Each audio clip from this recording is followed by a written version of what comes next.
जय मसीह की साथियों, परमेश्वर का अनुग्रह एवं दया आप तमाम वीडियो देखने वालों पर होती रहे, यीशु मसीह के नाम में आमीन।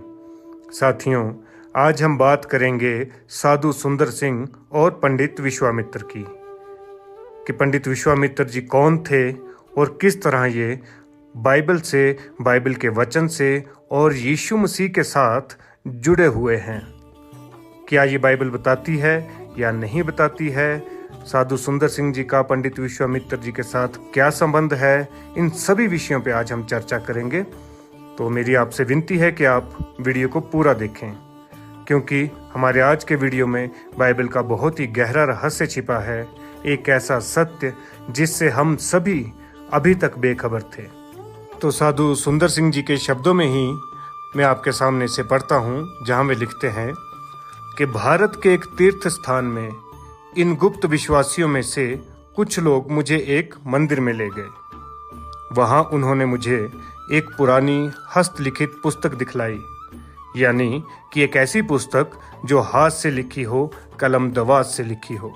और इस पुस्तक में पंडित विश्वामित्र जी का वर्णन था, जिनके विषय में ये विचार प्रचलित है कि पंडित विश्वामित्र उन 3 ज्योतिषों में से एक थे जो प्रभु यीशु मसीह के जन्म के बाद उनके दर्शन को गए थे, और तारे के मार्गदर्शन के द्वारा वे प्रभु यीशु मसीह की जन्म स्थली में पहुंचे, जैसा कि मत्ती की पुस्तक अध्याय 2 उसके 1 वचन और 10 और 11 वचन हमें बताता है।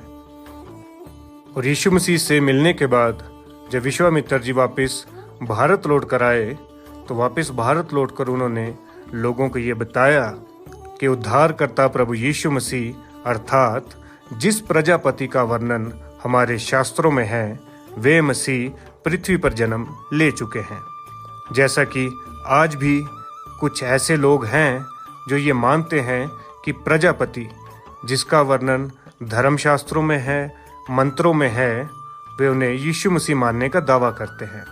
ये एक छोटी सी क्लिप आप देखिए, जहाँ पे एक पंडित जी कुछ बता रहे हैं। Samaveda in Tandya Mahabrahmana, there is a beautiful sloka. It says, Prajapatir Devapyaham Adbanam Yagyam Kridava Praichit. That means it is Prajapati who will take a form of a human body to be offered as a sacrifice for the remission of sin. Prajapati will be called Nishkalanga Purusha, sinless one, and he will be separated from other men. To show the separation, a bush of thorns should be kept on his, be rejected by his own people. He will not murmur or shout. He will be tied to a post, and the blood will ooze from his body. He will lay his own life. Nobody can kill him. His bones will not be broken, and he will come to life again. And finally, he will offer himself for the human sake. And the poem ends with the text, Nanyabanta Ayanaya Vidyate. There is no other way other than this way. So I was been wondering, who is this Prajapati? जैसा कि आपने video में देखा कि ये पंडित जी भी प्रजापति को यीशु मसीह मानने का दावा कर रहे हैं। और एक गीत की कुछ पंक्तियां भी मैं आप सभी के सामने पेश कर रहा हूं, आप इसे भी सुने।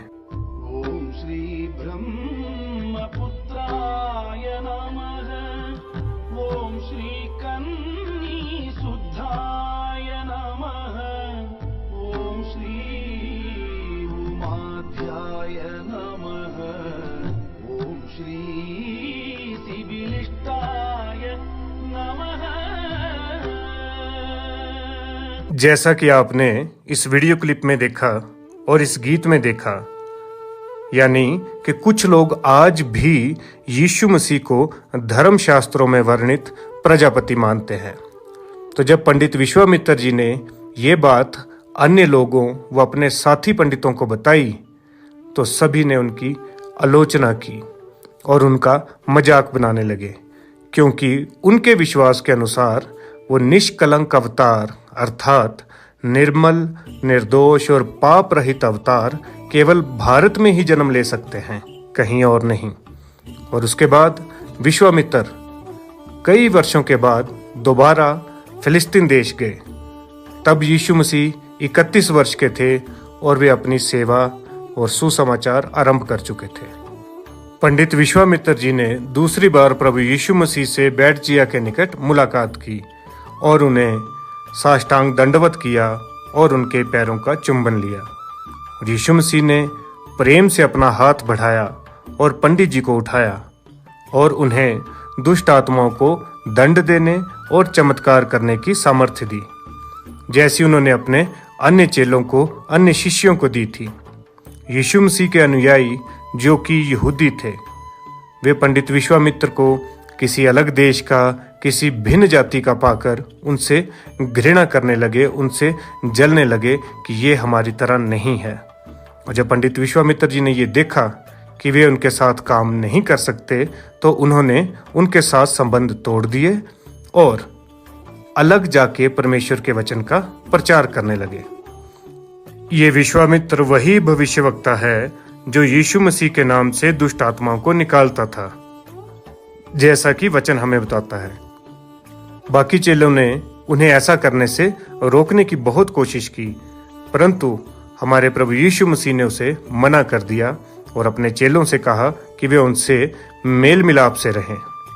तब पंडित जी इसके बाद वापस भारत लौट कर आए और उन्होंने परमेश्वर के वचन का प्रचार आरंभ कर दिया। जब बनारस के अन्य पंडितों ने देखा कि वे एक नए धर्म का प्रचार कर रहे हैं, तो वे उनके कट्टर दुश्मन बन गए। लेकिन पंडित विश्वामित्र जी ने एक काम बहुत अच्छा किया, या परमेश्वर ने उनसे वे काम बड़े अच्छे ढंग से करवाया कि यीशु मसीह के नाम को, परमेश्वर के नाम को और उस निष्कलंक अवतार जिसे अन्य पंडित प्रजापति के नाम से जानते थे, उन्होंने ये भेद उनके ऊपर प्रकट किया कि वे जन्म ले चुके हैं और वही हमारा उद्धार करता है जिसका नाम यीशु है। इन्होंने बहुत सारे चेलों को ये बता दिया था, परंतु जैसा कि हमने बताया कि अन्य लोग इनके कट्टर दुश्मन बन चुके थे।